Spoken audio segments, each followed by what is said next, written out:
Perjalanan kampanye Pilkada Jakarta udah masuk setengah jalan nih. Perkembangan terakhir nih, Mas Pram dan Bang Dul makin berkibar. Ridwan Kamil dan Suswono dan pendukungnya mulai frustasi kayaknya. Dan Darmakun ya gitu-gitu aja. Oke, sebelum lanjut kita simak dulu video ini ya. Ketidakharmonisan pasangan Pramono Anung dan Rano Karno memang makin terlihat, dan ini jadi sorotan serius. Rano Karno, sebagai calon wakil gubernur, tampak tidak sepenuhnya puas dengan posisinya. Meski ia menyatakan ikhlas menerima mandat dari PDI untuk menjadi wakil, ambisinya jelas lebih besar. Rano menginginkan posisi puncak sebagai gubernur. Dalam kampanye, sikap Rano seringkali mencerminkan ambisi ini.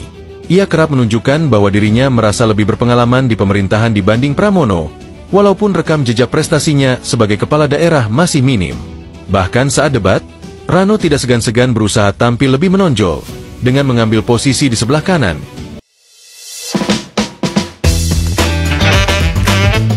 Video ini cukup viral, walaupun berisi narasi fitnah dan diposting oleh akun yang terindikasi nih sebagai akun pendukung Ridwan Kamil dan Suswono. Lo semua udah denger kan apa isi video itu? Gua review sedikit ya. Jadi video itu menarasikan seolah-olah ada perpecahan antara Mas Pram dan Bang Dul. Bang Dul diasumsikan mau menjabat sebagai gubernur dan sekarang sedang marah-marah kepada Mas Pram. Dan gue pastikan semua narasi dalam konten itu adalah bohong ya. Yang bikin lucunya lagi nih, di konten ini nih ada narasi yang bilang kalau Bang Dul pengen menonjol saat debat. Makanya ambil posisi sebelah kanan. Lah, kan semua cawagup posisinya emang sebelah kanan, bos. Ngaco nih konten. Oke, gini ya. Kebetulan banget gue berkesempatan hampir setiap hari untuk ikutin Mas Pram dan Bang Dul berkampanye. Dan gue juga menyaksikan sendiri gimana hubungan mereka berdua itu sangat harmonis kok. Bang Dul itu sangat menghormati Mas Pram. Dan sebaliknya, Mas Pram juga sangat menghormati Bang Dul. Mereka adalah pasangan yang saling mendukung dan sangat solid. Itu yang gue saksiin dengan mata kepala gue sendiri ya. Jadi bisa gue pastikan narasi bahwa mereka nggak harmonis adalah hoax, bukan fitnah bin bohong ya. Pertanyaannya, kok bisa ada narasi seperti itu? Nah, sebelum gue jabarkan nih analisa-analisanya, lu simak lagi nih video yang ini nih.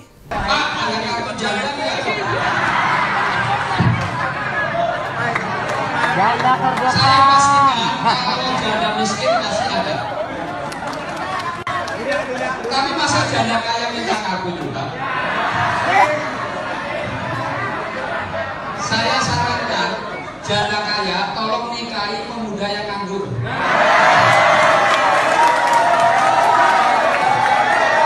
Setuju ya?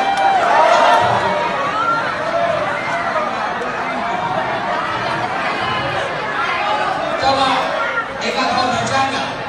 Tahu Khadijah kan? Dia kan berwarna merah. Nikahi siapa? Yang Nabi waktu itu belum jadi Nabi, ya. Masih 25 tahun pemuda kan? Nah itu contoh. Itu adalah video di mana Suswono meminta janda kaya untuk menikahi pemuda pengangguran. Dia mencontohkan Siti Khadijah yang menikahi Nabi Muhammad. Pernyataan Suswono ini dianggap banyak orang menista Nabi Muhammad. Karena menurut sejarah nih, ketika Nabi Muhammad yang waktu itu bukanlah seorang pengangguran. Pernyataan Suswono ini mengundang banyak reaksi masyarakat loh, yang membuat dia dilaporkan oleh beberapa ormas. Akhirnya sih, dia emang minta maaf dengan kalimat-kalimat yang janggal menurut gue ya. Pertama, kira-kira dia bilang nggak bermaksud menyinggung pihak manapun. Kalau dia nggak menyinggung pihak manapun, kenapa dia bawa nama tokoh besar yang dimuliakan oleh umat Islam? Lalu, kalau nggak salah, dia juga bilang dia mencintai Nabi Muhammad. Kalau dia mencintai Nabi Muhammad, kenapa dia seperti merendahkan beliau? Bahkan cenderung memfitnah dengan menyebut seolah-olah Nabi Muhammad adalah seorang pengangguran ketika menikah dengan Siti Khadijah. Katanya cinta. Tapi kok gitu, bos? Yang bener aja loh. Gue nggak mau ngelihat dari sisi hukumnya ya. Tapi yang bikin gue tertarik untuk membahas hal ini nih adalah kenapa pendukung RK Suswono mulai sebar fitnah. Kenapa Suswono sampai mengeluarkan statement kontroversial seperti itu? Kalau menurut gue nih, itu karena baik RK maupun Suswono dan pendukungnya mulai stres dan frustasi. Gue ingetin ya, satu hal lagi nih. Waktu debat kemarin, ketika Ridwan Kamil menginformasikan data hoax soal indeks pertumbuhan di Banten untuk menyerang Bang Dul nih. Padahal indeks sebenarnya adalah meningkat, tapi Ridwan Kamil bilang itu menurun. Gue menduga kalau Ridwan Kamil mengeluarkan data hoax itu untuk mengambil momen ya. untuk membuat kesan seolah-olah Bang Dul gagal memimpin Banten. Untungnya Bang Dul nggak kepancing dan malah ingetin Ridwan Kamil kalau dia itu calon wakil gubernur, bukan calon gubernur. Dan Ridwan Kamil pun cuman senyum-senyum kecut aja. Mungkin malu dia. Jadi gue merasa bener tuh kalau bilang mereka itu udah frustasi, gak karuan lah ngelihat kenyataan kayak gini. Kalau elektabilitas mereka makin anjlok dan Mas Pram dan Bang Dul malah tambah naik dengan cepat nih, mungkin mereka bingung kali ya. Kok bisa didukung 14 partai, tapi elektabilitasnya malah anjlok? Karena itulah mereka terkesan menghalalkan segala cara, termasuk memfitnah dan mengeluarkan statement ngaco yang kontroversial. Yang menarik lagi nih adalah apa yang akan mereka lakukan ke depan. Menurut gua ya, dari apa yang terlihat sekarang adalah kemungkinan ke depannya nih mereka akan menghalalkan semua cara, termasuk melakukan money politik. Gue sempat dengar kalau beberapa RT dan RW sudah dikonsolidasikan untuk melakukan serangan fajar untuk memenangkan RK Suswono. Menyikapi hal ini, gue cuma mau ingetin aja ya ke saudara-saudara gue warga Jakarta. Jangan menggadaikan masa depan kalian untuk 5 tahun ke depan demi 200, 300, atau 500 ribu rupiah lah. Gue nggak membenarkan money politik ya, cuma gue ngerti kalau lu butuh duit. Jadi kalau ada yang main politik uang, mungkin nggak apa-apa, lo ambil aja duitnya. Coblosnya tetap nomor 3, biar kapok mereka, selalu merasa punya uang dan kuasa. Ada yang bilang juga nih, RK Suswono kan punya program bagus. Lah bos, program bagus tapi kalau cuma imajinasi buat apa?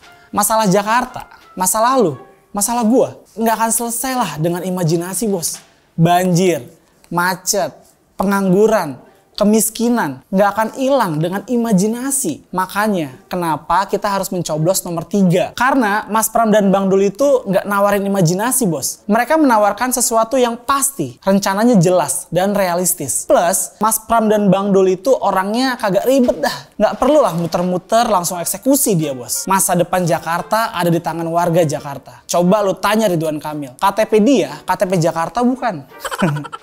Sesuai rencana dia, orang utara kerja di utara, orang selatan kerja di selatan, dan orang Bandung ya kerja di Bandung aja bos. Oke, sekian dulu dari gua. Sorry to say kalau ada omongan gue yang gak berkenan di hati kalian. Perbedaan jangan bikin kita untuk berhenti berteman. Gue Iwan Chan, bye.